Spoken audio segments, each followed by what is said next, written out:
Welcome back.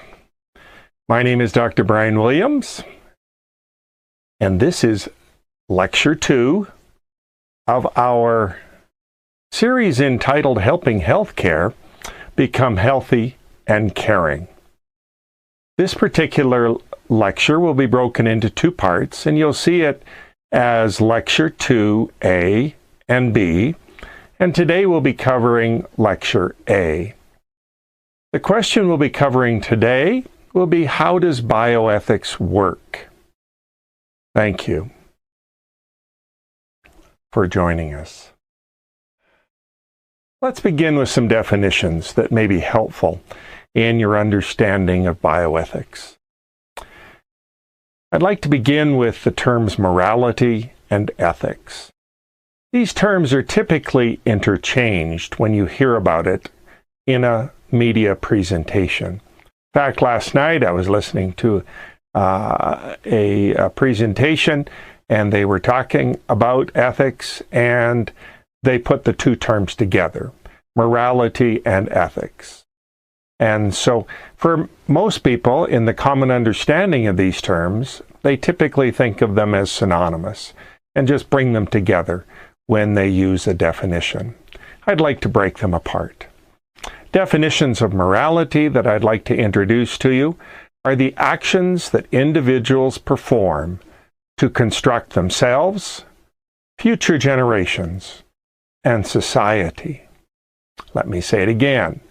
Morality, I define as the actions that individuals perform to construct themselves, future generations, and society.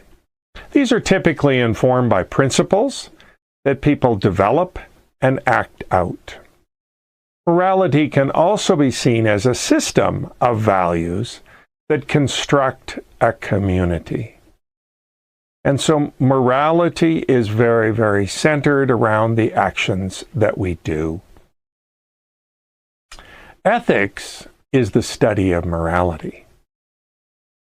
When you have a text called that is talking about moral theory, you will call it an ethics text. One of the very earliest ethics texts is Nicomachean Ethics, written by Aristotle. Again, we don't call it Nicomachean morality. It is always defined as Nicomachean ethics. This is Aristotle's study of Greek moral virtues. You can also see the term as a code of ethics, a code of the study of the moral structure of an organization. So we call it a code of ethics. Recently, we've been dealing with the Supreme Court and its struggles, and the outcome of the struggles will be an adjustment of the code of ethics. And this is a codified sense of moral expectations. And so a code of ethics is a codified set of moral ethics. And so when we come to the term bioethics, then we first understand that this is the study of moral action surrounding life. Bio, life, ethics, moral actions. And so you see that particular conjunction in the definition bioethics. It's going to be studying life, and it's going to be studying moral action. And so that's what bioethics means. But bioethics is primarily involved in healthcare. And so we typically see it there, but it should never be limited to healthcare. Bioethics can deal with anything relating to life, beginning of life, end of life, all life in between, life, all forms of life, all forms of the social construction of life. So bioethics is extraordinarily broad, but it typically is worked out in healthcare. And so bioethics is the philosophy of healthcare. Principles are what we typically structure our moral lives around. And the principle is an ideal moral recommendation. The ancients constructed the term virtue that they used to help accomplish the same thing, an ideal moral recommendation. And so our principles that we'll be talking about today and in the future of our lectures will be ideal moral recommendations for those who are involved in the organizations that the principles serve. And so I hope those definitions of morality and ethics, bioethics, and principle help you to begin to understand the language that I'll be using in the course of these lectures. I'd like to define a simple moral principle. We see this on the walls of our elementary schools all across America. Be kind.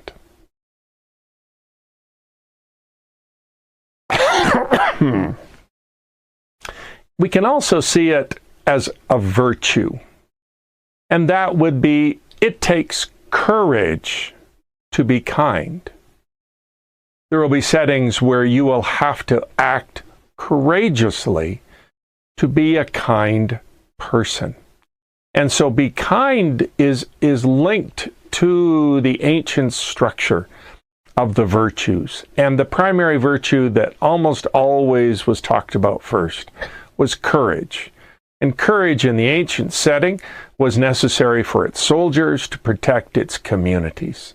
And so courage was essential to protect the societies that are woven together with individuals. But to be kind takes courage. And so here we see our moral principles, our virtues, our morality is all interwoven. And so principles become belief when successfully acted out. And so a kind person is someone who believes that it is necessary for them to be kind. And so that principle of being kind becomes a belief when a person acts kindly, and then they are a kind person. Belief becomes truth with confirmation. It works. Others agree. And so the belief that we should be kind becomes truth when our community wants us to be kind, and we as an individual in that community act kindly. And you are confirmed by others that your acts are kind acts. And that becomes a truth into your life the moment you share it with someone else and encourage them to be kind. It becomes complex when we begin to see that to be kind is a problem in a violent setting. You typically cannot be kind, and in some settings, survive your kindness.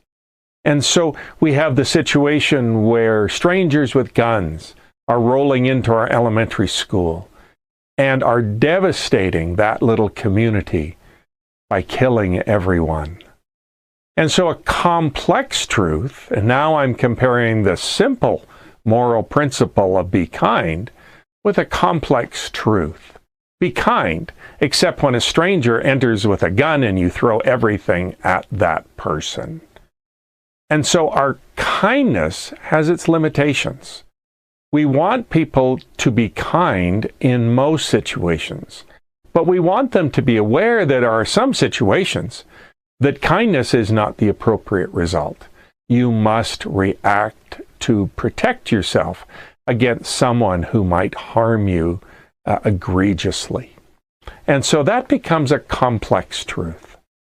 If we were talking in our earlier lecture about simple truth, simple moral principles, complex truth, but we also introduced the idea of deep truth and what I call symmetrical truth. Deep truth is to defend others and to defend yourself. Wow. We can see that defense of myself is important at all times. But I also recognize that to be kind often means I have to defend others. And I have to live in a complexity that I have to live out both of those ideas. I have to be kind to myself. I have to be kind to others. I have to defend myself. I have to defend others. And those seem like opposite concepts. And so there are times when defending yourself means you don't defend others. There's times when you defend others and you're not defending yourself. And so you're caught in this conundrum. And a way out of the conundrum is to ask yourself, into which one should I lean? Do I lean into defending myself, or do I lean into defending others? And for the highly moral person, the one that lives their principles, the ones that engage in complex truth, and the ones that lives and recognizes deep truth, symmetrical truth, they'll lean into defending others, and they'll lean away from themselves. And so here in one screen, we're working out an awful lot of the moral principles that function to help us understand our moral theory. And so now in this second lecture, we're asking the question, how does bioethics work? And so we've already begun the introduction to bioethics. We introduced last week our bioethics analysis and example. And if you haven't done that example, I'd encourage you, before you continue today, that you go back and that you review lectures 1A and 1B, so that you understand what we're working on. In fact, that will be necessary as we continue. And so we're going to be working on the bioethics analysis example, and we're going to be working on the case study conversation. We'll then, in this lecture, introduce Aristotle and a little more about his Nicomachean ethics and how he introduces the idea of courage. And he introduces the idea of the golden mean. How does the golden mean need to be recovered for a more useful moral practice? And there will be a practical application.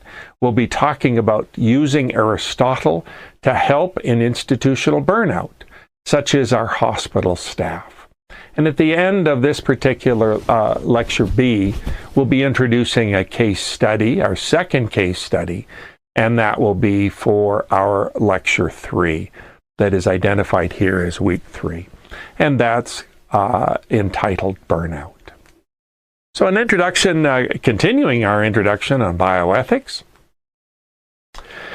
we ask the question, what must we do to master life technically? Now, this is an ancient question. It was asked by the physicians and the scientists who were our early professionals. And it was framed by Max Weber. Max Weber is a father of sociology. He's one of the 3 founders of sociology that we study in our universities. And he asked the question, what must we do to master life technically? And this becomes that natural question of the scientist and the physician. And the natural scientist's role is to harvest the answers from that question. And that's mastering life.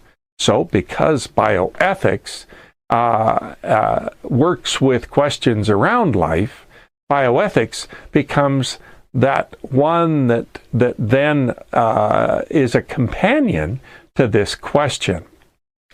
Because we must ask, who will answer the competing question, should we master life technically? And does it make sense to do so?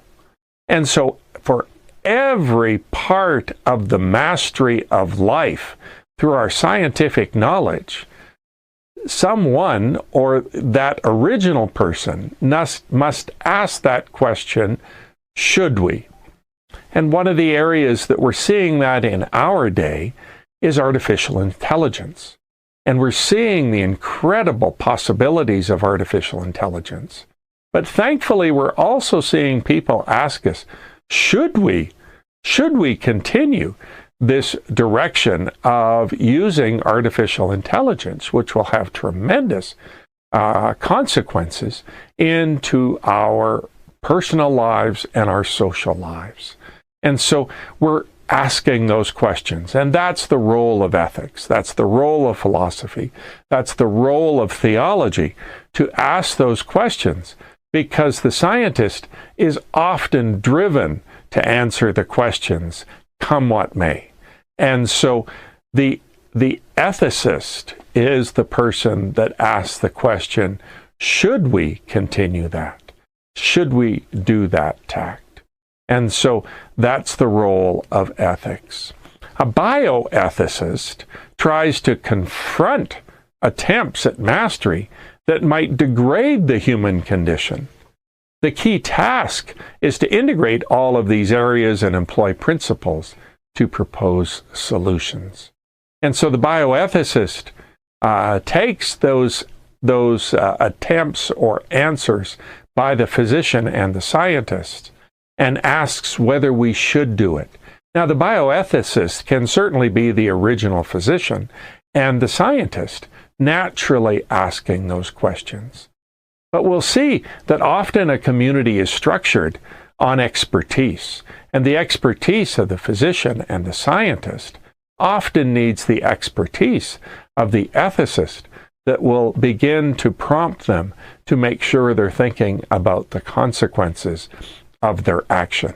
And often it is two people, though it certainly might be woven into one person. And so there's where we see that profession, that professional name of the bioethicist. It's one who confronts attempts at mastery that might degrade the human condition. And so this particular person is responding to artificial intelligence, saying there's a high probability of degrading the human condition because of what's happening with artificial intelligence. How many workers will lose their jobs? How many situations can we imagine right now where artificial intelligence will hurt humanity? And that conversation is just beginning. It's very vibrant.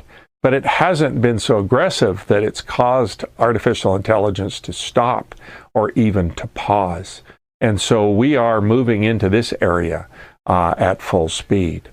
The bioethicist has a task, and that's to integrate all of these areas of the scientist and the physician, of the ethicist and the philosopher and the theologian, and to make sure that they're talking, and to give them some principles that will help to propose solutions to the quandary that humanity may find itself in as it works out new technology, such as artificial intelligence. The history of bioethics, and this is, my goodness, a very, very simplistic history, but it's important to sort of give us our beginnings and our groundings. And we really like to start at the point of Hippocrates. Many of us assume that our medical schools use the Hippocratic Oath when our physicians are brought into active practice. And so Hippocrates is best known for the Oath of Hippocrates, that we assume is the moral compass of those physicians that will be adjusting life for the benefit of humanity. And Hippocrates is noted as saying, follow that regimen for the benefit of my patients. Abstain for what is deleterious. And so here we're seeing in Hippocrates that the concept that will grow into a principle. And we see actually two principles here. We see the principle here in this first section to follow that regimen for the benefit of my patients. And so the principle will be called beneficence. The benefit of patients is beneficence. It can be shortened to do good for others, beneficence. The second part of this quote is abstain from what is deleterious. Don't harm your patients. Do no harm. And so that principle is called non-maleficence. And so here we're being introduced to two principles that are essential for humanity. Do good, do no harm. And so those principles were introduced to us in Hippocrates.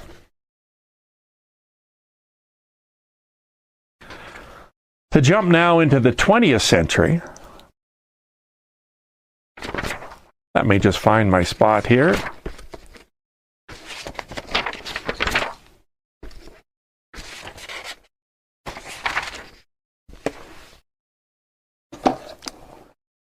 There we go.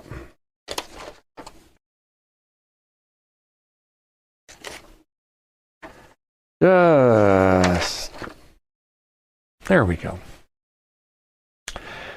And so our 20th century, we begin with some serious questions. And some of you may remember the first time a heart was transplanted into a human being. But the heart wasn't human. It came from an ape. And so that ape's heart was transplanted into a human being. And when this happened, and my memory is somewhere in the 70s, that there was tremendous repercussions across every media that had access to information. And our newspapers were highlighting with front page articles and headlines about this particular operation.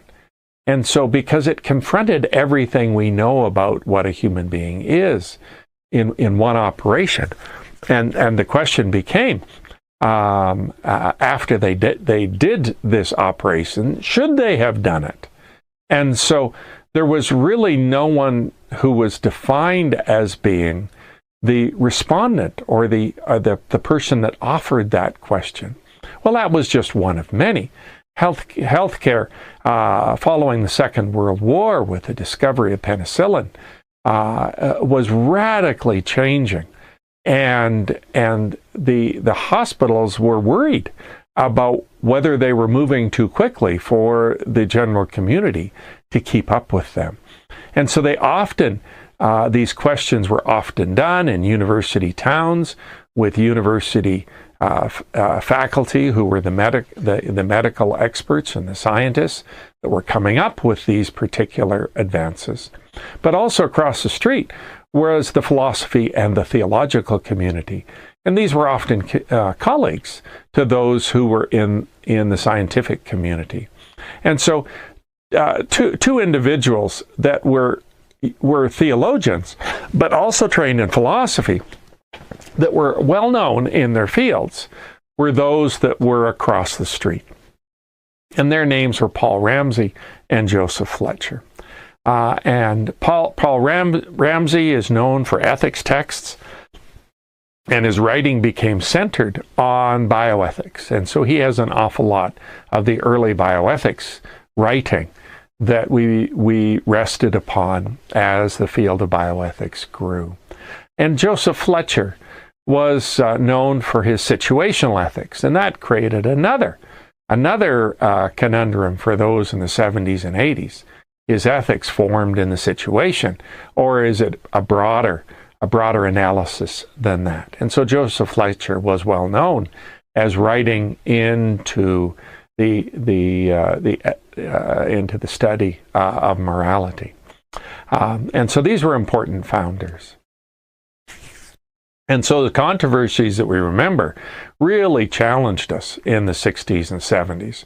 There were organ transplants that we've alluded to, with the transplant of an ape heart into a human being. There was kidney dialysis, and we'll talk about that in a moment, with the God Committee. There were respirators that were being developed to help people breathe. And it was the time of the development of the intensive care units, as so much of this, as we were trying to assist those in who were struggling. And so that differential between a discovery and a community that accepts the discovery is what we term to be culture lag. Culture lag is the amount of time it takes for a scientist or a physician to do something productive in their opinion, into human society, and the time it takes for the society itself to accept that as an appropriate action. And that takes time. And so society can be caught in a culture lag of new technology and moral interpretation. Our recent vaccines with the mRNA vaccine, brand new technology that was introduced into our community. And we saw some that quickly took the vaccine and some that never took the vaccine and may never in their lifetime. And so the vaccine rejection is a textbook example of culture lag. Culture lag is typically generational, which we have typically used the term 20 years from one generation to the next generation. And it's really the amount of time one generation has children, and those children are viable and beginning to be productive in their young years. And so the role of culture lag often is the new generation accepts the technology much quicker than the old generation did. And so that previous generation has lived life successfully. That new technology may not be interpreted as helpful. In fact, they can imagine all of the harms of the new technology. There were many in the old technology in the old generation that have seen the harms of vaccines and have lived through the harms of vaccines and can remember stories of children that were harmed by vaccines. And our media is part of that awareness, not only of the new technology of vaccine, but of all the harms of vaccine. And so culture lag typically is overcome when the majority of the community accepts the new technology. Not everyone, but the majority of the community accepts a new technology. And we saw within the mRNA vaccines a fairly rapid uptake in the use of the vaccines. And we quickly saw about half of the population that took the mRNA vaccine. But that means that half of the population rejected it. And slowly over time, years, it took 2, 3, 4 years for us to see those numbers change. And so that's very quick management of culture lag into this particular scientific technology. And so that probably deals with the life-threatening possibilities of the virus that humanity was faced with. And so the pandemic that resulted from that virus forced us to speed up our interpretation of the new technology. And instead of 20 years, we're basically at the point where we have accepted, the majority of people have accepted the technology as more helpful than harmful. And so that means we've overcome the culture lag on mRNA vaccines. Often it will take the previous generation to die before we'll solve culture lag. And so our grandchildren probably won't think anything about mRNA vaccines. They will probably, the vast majority of them, just take it. But their grandparents might have never taken the vaccine and will not take the vaccine and will die not having taken the vaccine. but they'll be frustrated by their grandchildren that so easily assimilate this particular vaccine and make it a part of their life. And here we're seeing the dynamic of culture lag. Hospitals struggle with culture lag as they are a key site of innovation. And they have to ask the question, how do we manage an innovation and culture lag? Well, hospitals have to have ethics board. There's that word again, ethics. And it's defining the moral structure of a hospital. So a hospital has an ethics board that has been the solution for many of our hospitals across the world. And what the hospitals are responding to are their standards. And the standard of a hospital under the section called Ethics, Rights, and Responsibility, their standard RI 110.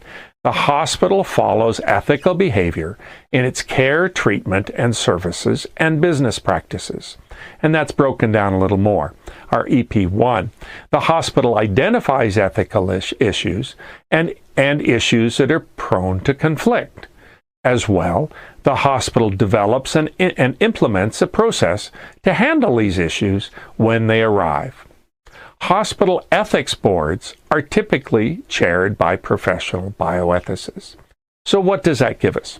So the hospitals know they will have struggles because they're a site of innovation. They know the community will struggle with their innovations. So they have to set up something that works on these problems to assist with the culture lag that will go on within their community. They'll put their task with putting together a committee that will work on these issues, not just the original individual that has developed them, but a group that will come around those individuals and give them advice and guidance on the consequences of the technology that has been introduced. And they will then form up that committee with professionals that will assist them. And the professional that is often recommended to serve as the chair of the ethics committee is the professional named the bioethicist. And there are professional bioethicists that have structured up these committees. One of the things that you were asked to read is a Life article from 1962 subtitled called The God Committee. And so here we have a committee that has been structured as a result of an innovation, a kidney dialysis unit that was developed in Seattle, and the hospital that developed it recognized that they had a real problem. And it wasn't so much the implementation of that. There were so many that needed kidney dialysis that they were prepared to try anything because of the shortened life as a result of kidney disease. And so the kidney dialysis community had too many patients that wanted to be involved in accessing these new machines, and they could only handle a few. And so what they did was form a committee of those individuals that were representative of their society and help them to make the judgment who would be these first people that would have access to the kidney dialysis machine. And so we began to see in the article who they picked that were their key members of society. And that list of those that were key is an important list that represents America in the 1960s and helps us to see who they would have selected. And for those of us who are living into the 21st century, we begin to see that there are different people that we might have selected in the 21st century for the committee, as opposed to those they selected in the middle of the 20th century. And so the first question I'd like to ask is, why a committee?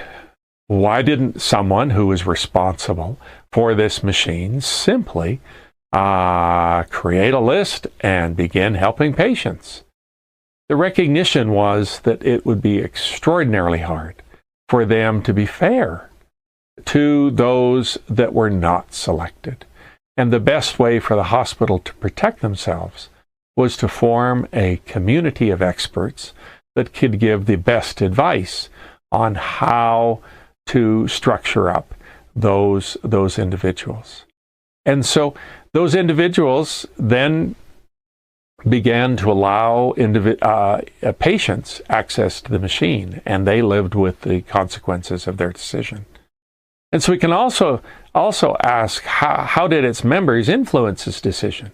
Well, each one of its members has a particular way of living life. They all have their own principles they live by. They all have their own beliefs that they act out. They all have their own truth that they live. And that there are disagreements among any committee as to their principles, their beliefs, their truths, and their complex truths that they all have to encounter. And so when you bring people together, you also begin to uncover their differences on how they see life and how life is lived. And so you can ask the question, what strengths did they offer? What weaknesses? And they were people. And so each comes with a strength, and they all came from different walks of life. And so you can see in the listing that by bringing people who are different in the way they see life, you get a vision on how life is lived from their perspective. And the weakness might certainly come that each person has blind spots that they don't see well. But hopefully in a committee that is well formed, those weaknesses and those blind spots become strengths of the committee, and you can minimize your weaknesses. We have to ask, how would you have acted? And we would want for you, if you were a member on that committee, to think about who would you have brought onto the list that they constructed of those first patients. How would you have reacted? So it's an important item. And again, if you haven't had a chance to read it, please go to ethics.center in your browser, and you will discover the Ethics Center of McCall College. And if you'll trail through the hot links that are now available to you, you'll see our Helping Healthcare Become Healthier and More Caring hot link, and that'll take you to these articles. Feel free to read them. The other thing that was available to you was the case study called Practicing Tough Decisions. You were an RN on an oncology ward of a major urban hospital. You have just finished reading a paper on a successful vaccine for metastatic breast cancer.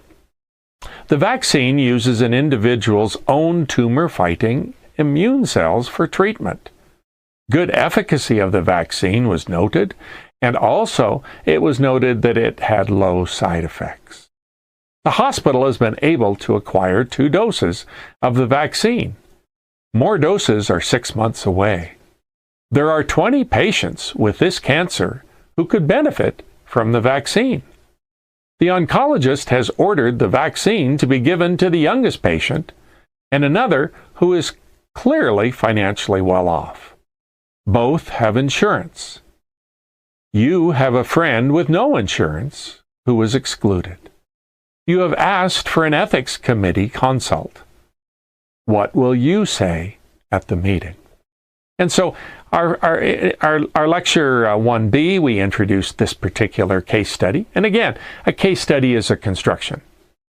There does happen to be a vaccine in the pipeline for metastatic breast cancer. It looks very good, but it's not available yet. So this case study is allowing you the opportunity of thinking through the next vaccine that will have some opportunity of entering into the cancer fight. And so this is a construction. but it's designed to help you work through some similar problems that the God Committee had to fight through for kidney dialysis. And so as we practice tough decisions, we first ask you about your instinctive response. And obviously, you're an individual that, has a friend that has been excluded. And so it's designed for you to sort of fight what's going on. And your instinct might be to fight for those who you think should be helped. You would want to help others. And so your instinctive response might be that of a friend. I want to make sure my friend is included in this study. And I think that would be the typical instinctive response. But if you formed up a good community, a good committee of a hospital or any social institution, typically has contrarians, and they might respond differently because there's going to be a consequence to your thought, and you may not think of it quickly. But if you have a contrarian on your community, they're going to quickly introduce to you the reality of your instinct. And in this one, the instinct is, if we include your friend for just reasons of your friendship, then we should poll all of the people on the committee, and we'll only allow their friends on it. Does that seem like a good result from this? Shouldn't we have a way of thinking? Clearly, the oncologist was thinking of those that were the youngest. Shouldn't that be the criteria of who we offer this vaccine to? Shouldn't it be the youngest in our midst? The contrarian would instantly begin to say, well, but the oldest may have the greatest to offer our society. Why should we exclude the oldest that might be more at risk from consequences of metastatic breast cancer and make sure they get some help, as this seems to be therapeutic as well as preventive? And so the contrarian would help that person, help the oncologist understand that the youngest to oldest might be a difficult way of doing it. A contrarian could think of all sorts of ideas. So what we want you to do is to think of the two consequences that you need to consider that result from your instinct. The best thing to do when you're presenting to a committee is let the committee know you've thought about the consequences of your act. If you would like your friend to do it, you probably want to think of some serious reasons why your friend is a viable candidate. And so you would want to make sure you're including your friend in that particular idea. You'll want to gather any facts. Do you know anything about metastatic breast cancer? You might want to study the disease itself. You might want to study the ways that others have dealt with this situation. And obviously, the God Committee article would be an important article for you to read and reread as to how others before you have done it. You would want to study how those kinds of things are worked out in various committees. And so you'll want to work at gathering facts. You'll also want to think about who the characters are. And so let's identify those. We certainly have the oncologist is a primary character that we need to be thoughtful of. They're the expert in this hospital and have offered their expertise for who should get these doses. You have yourself, the RN, that's responding to the decisions of the physician. You have those that have been selected for the vaccine, and if you unselect them, then you are bringing those people into the consideration. So your friend is clearly a character in this. You have the stakeholders. The company that produced this vaccine is a stakeholder in this decision.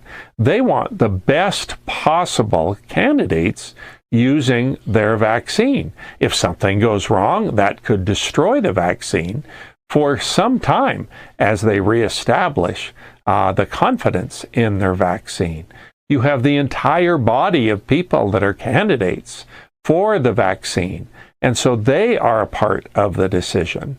You have the hospital themselves. If something goes well or goes wrong, they are part of the decision. So the medical chief of staff, the pharmacy that has to deliver the vaccine, the assistants that are involved in the care of the patients, the scientists that will be monitoring the results of this vaccine. So they're all part and partners. And so one of the things we want to do is we want to make sure that the relevant parties are identified. And I like to do it by saying this is a primary character, this is a secondary character, this is a tertiary character. And we highlight those as we're working through difficult decisions, so we understand what their role is, and we understand how much weight we should give to each part of the institutions. And then we ask you to develop a key ethical issue. And so a key ethical issue helps you to focus on the key item that you want to solve. We want to frame one key issue that you think is most important as a competing claim against two parties. Should the first party do something, or should the second party do something? And so should the first patients be the ones that receive the vaccine, or should the community that is at large, the larger group, should they do something? You might want to move it from a decision of the oncologist, saying, should the oncologist be responsible for developing this list, or should there be a second committee that is established to develop criteria so that there is a different decision that might become from a different set of criteria? And so you'll want to frame this as one key issue so that the committee is focused and they can work on one thing at a time. You want to begin thinking about the specific tensions. You've obviously got a tension between the physician and the nurse, and that's a typical tension in the hospitals. You've got a tension between the individual making a decision and a committee making the decision. You've got the principles. Do we do good to those we've selected? Do we avoid harm to those that haven't been selected? Do we work with principles? We're working with various rights here, the right to life, the right to receive health care. There's many rights that are considered. When it comes to your plan of action, what are you going to do? You can't go in front of the committee and just and so you'll want something to change. You'd like for your friend to be established. And so one of the possible plans of action that you might consider about is maybe your research taught you that eventually these committees went to a lottery system. And you might suggest that the lottery system is the best method here. Take all of the members of the cohort that could be selected and pick two names, and you live with it. And so the lottery system typically is where many people have settled into when it comes to populating a patient group for treatment with limited resources. And so that might be your action plan. I'd like to take a break now. I thank you for staying with us. We trust you've enjoyed this first part of our lecture, and that you will come back when the second part is available. Enjoy the conversation that comes from bioethics. Yeah, and we trust you've enjoyed the introduction to bioethics, the introduction to case studies, the reminder of the various principles, beliefs, truths, and complex truths that are all part of bioethics, and how we begin to organize it so we can come to good decisions. Thank you for your time and for being a partner in this particular lecture series.